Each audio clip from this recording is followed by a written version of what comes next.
When it comes to deer hunting, I mean, guys have killed some of the biggest deer in the world wearing blue jeans and a flannel shirt. And other guys are decked out in the best camo and got every cover scent and being as stealthy as they possibly can. So when it's your time, it's your time. But there are definitely certain things when it comes to playing that scent game that I think are very important. And I kind of break that down into two different things: cover scents and attractants.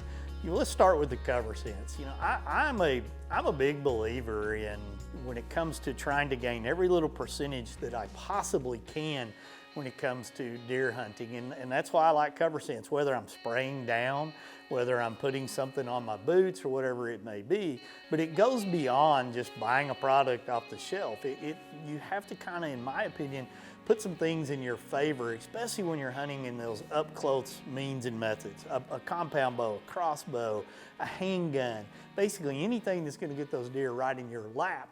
Then you really need to kind of be prepared when it comes to cover scents so that they're not smelling you.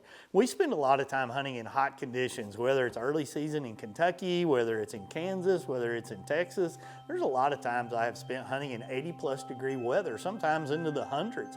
In that case, you're sweating. There's no way around it. So some of the things that we've learned to kind of help us through those situations make a lot of sense. And the first one is just common sense.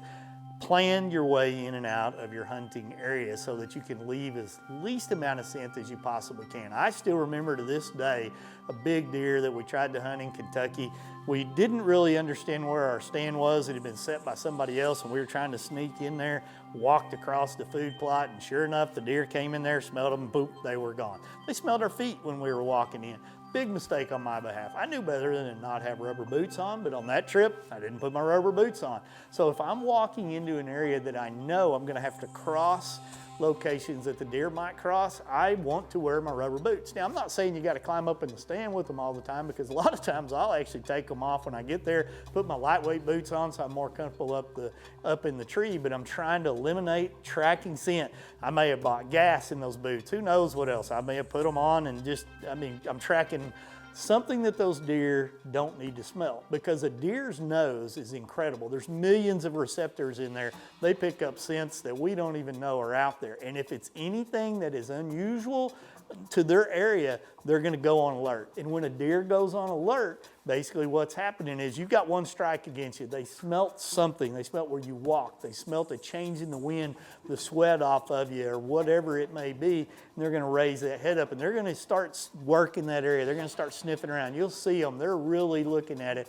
After their nose is alerted to you, they've got their eyes and their ears on alert. You'll see those ears move in different directions. Those eyes are working different directions, and they're trying to pick you off. You can definitely overcome that by having the cover scents, wearing the rubber boots in, and possibly overcome those deer that have picked up something. But if it's an old smart doe or a really smart old buck, probably gonna hear them stamp, probably gonna hear them blow, and the next thing you're gonna see is that white tail flagging as they run off in the distance. Or you may never even see that deer.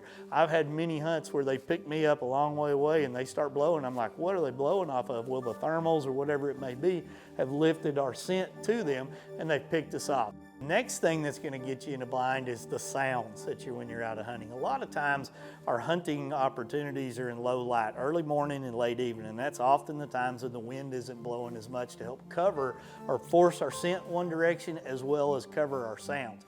Just that sound right there of when you're drawing your bow, man, I mean, that's gonna put a deer on alert. And once a deer goes on alert, they tense up and you hear about that duck in the string situation that can happen so often. So you've gotta practice to be as quiet as you possibly can. Get your arms out away from your body.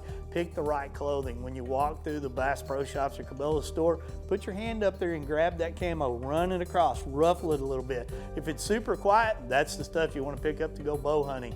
And it will really pay off for you in a lot of those different hunting situations. All of that plays a role. Paying attention to your cover scents when you're walking in, being prepared with a plan to get in and out of an area. Rubber boots is a big key to hide that scent once you get in there. Your clothes not being super loud while you're up in a stand in those up close type of hunting situations. All of that will help add up to an opportunity to get that shot off and hopefully put the trophy buck of a lifetime or fill your freezer.